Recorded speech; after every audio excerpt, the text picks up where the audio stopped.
क्या मैं ऐसा समझूं कि फ्यूचर में जो है फार्मेसी नहीं बल्कि फूड जेन थेरेपी के जरिए इलाज होना शुरू हो जाएगा और हम लोग जो घर में हमारी डाइट हमारे न्यू जनरेशन की डाइट तो बहुत ख़राब हो चुकी है कि वो चिप्स कुरकुरे और बर्गर और इस तरह की चीज़ें खा रहे हमने हैं। जो बात कर रहे थे ना हम, हाँ। आप वो कि क्या ग्लूकोज और शुगर वाला जो कॉन्सेप्ट है, हम्म। शुगर वाला कॉन्सेप्ट जो है वो कि वो मिथ है, ऐसा नहीं है। हम पेट स्कैन कराते हैं ना, पेट स्कैन में हम क्या कर रहे होते हैं, हम ग्लूकोज लेते हैं, उसको रेडियोन्यूक्लियोटाइड से लेबल करते हैं, बॉडी में डालते हैं, फिर पेट सीटी खींचते हैं, फिर सीटी खींचते हैं बेसिकली। तो क्या उसका कॉन्सेप्ट क्या है कि जहाँ पे सेल मेटाबॉलिज्म ज़्यादा है वहाँ पे ग्लूकोज जाएगा, रेडियोन्यूक्लियोटाइड चमकेगा, सीटी उसका 3 डायमेंशनल इमेज निकालेगा, हम पेट सीटी करेंगे। तो मान रहे हैं ना कि सेल मेटाबॉलिज्म ज़्यादा है, cancer definitely feeds on sugar. अभी तो आप ये देखो कि तो मतलब ये कहते हैं कि चीनी हमें एकदम कम कर देनी हमें करनी चाहिए, चाहिए, डायबिटीज के लिए ही नहीं कैंसर के लिए कैंसर भी के लिए भी। चीनी को एकदम खत्म कर देना बेसिकली चाहिए। मैंने ये चीज़ क्यों बोली आपको हम्म। कि आपने बात करी कि हमारी यंगर जनरेशन की जो डाइट है, बेसिकली जितना प्रोसेस्ड फूड है, जितना हाई कैलोरिक प्रोसेस्ड फूड है दैट इज हार्मफुल, जितना नॉन प्रोसेस्ड सात्विक आहार है उतना अच्छा है। यही फैक्ट है। जब वो हमारे प्राइम मिनिस्टर साहब बोलते हैं ना मिलेट्स, रागी, बहुत अच्छा कॉन्सेप्ट है। हम लोगों ने बचपन में तो वही खाया है, और अभी हम क्या कर रहे होते हैं ना, अभी तो हम पैकेट खोला और फट से और डाला और 2 मिनट में तैयार खाना। वो वाला कर रहे हैं ना हम। हाँ। तो मतलब there is thought process behind it, right? That is hmm. Why he is advocating कि वो हम्म। क्यों कह रहे हैं। हम्म। यही थॉट प्रोसेस है, और हम्म। यही थॉट प्रोसेस कैंसर में भी है। हम्म। कैंसर सेल को अगर आप शुगर की एक्सेस आसानी से दे दोगे, हम्म। वो जल्दी से एनर्जी बनाएगा। हम्म। और अगर उसको शुगर के इसमें इसको थोड़ा सा ध्यान से सोचने की बात है। हम्म। कैंसर सेल को भी शुगर चाहिए, हम्म। हमारे नॉर्मल सेल को भी शुगर चाहिए नॉर्मल फंक्शंस के लिए, हम्म। हमारे इम्यून सिस्टम को शुगर चाहिए कैंसर सेल को एलिमिनेट करने के लिए। तो जो ये कॉन्सेप्ट है फास्टिंग का, डाइट का, ये एकदम अक्रॉस अप्लाई नहीं करना चाहिए।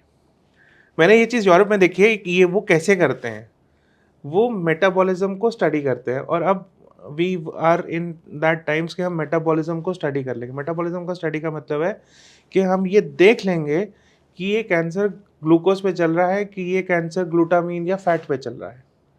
जैसे ट्रिपल नेगेटिव कैंसर जो होता है ब्रेस्ट का, वो ज़्यादा ग्लूटामीन पे चलता है, ये रिसर्च है। हार्मोन पॉजिटिव ज़्यादा ग्लूकोज पे चलता नहीं है। नहीं, ये नहीं समझ, मतलब मुझे लग रहा है कि ये बहुत ज़्यादा टेक्निकल हो मतलब रहा है टेक्निकल इन और सेंस के हम ये आइडेंटिफाई कर पाएंगे अगले कुछ सालों में कि आपका कैंसर शुगर पे ही प्रेफर कर रहा है कि दूसरे पाथवेज को प्रेफर कर रहा है। अगर शुगर पे प्रेफरेंस ज़्यादा है तो चीनी एकदम कट कर तो देनी है आप अपने चीनी डाइट कट में से करोगे तो बिल्कुल। आपको फायदा मिलेगा। हम्म। बट कब कट करनी है? आप जब आप कीमो पे हो, सर्जरी से रिकवर कर रहे हो या ऐसा कर रहे हो, तब नहीं कट करनी, क्योंकि तब तो आप वैसे ही नहीं खा रहे।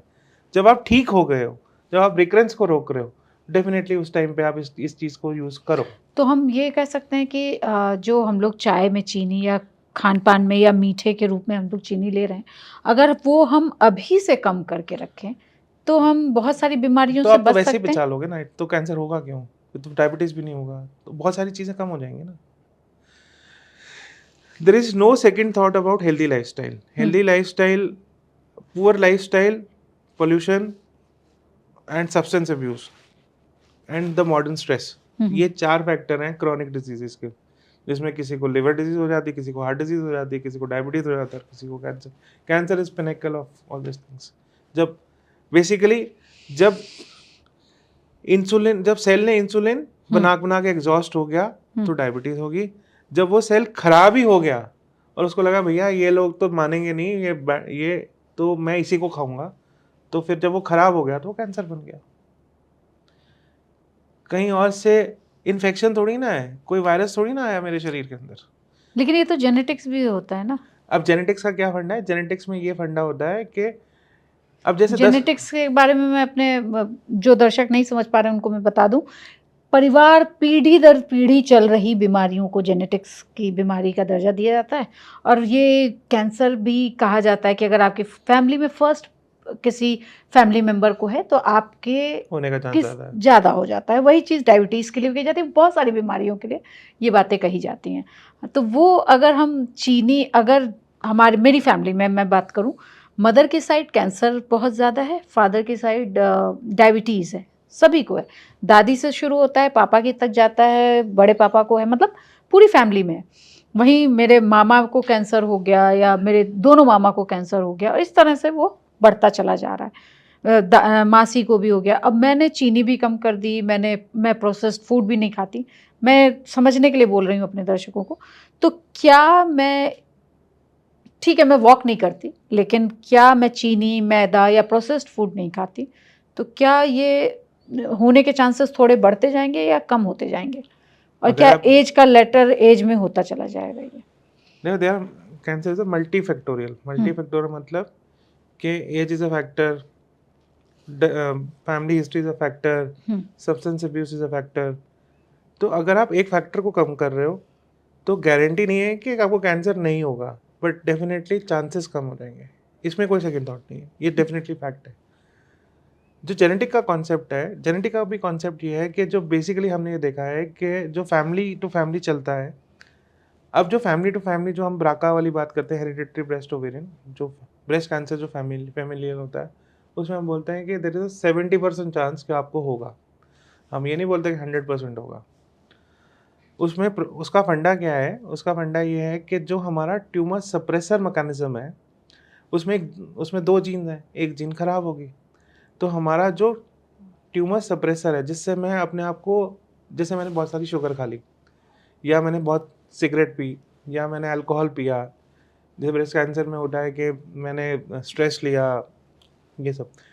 तो जो मेरा सब्सटेंस अब्यूज़ की वजह से म्यूटेशन होके कैंसर बनने का रोकने का जो प्रोसेस है, वो वीक होता है। हम्म तो दैट इज़ व्हाई वो जीन बेसिकली प्रोटेक्टिव जीन है, जो वीक है, जिसकी वजह से एक फैमिली के अंदर जब वो जाती है, तो उस फैमिली में कैंसर बन जाता है, कैंसर होने का चांस बन जाता है। सो अगर हम अपने लाइफस्टाइल को ठीक रखेंगे, हम्म तो हम उस कैंसर होने के चांस को डेफिनेटली कम करेंगे।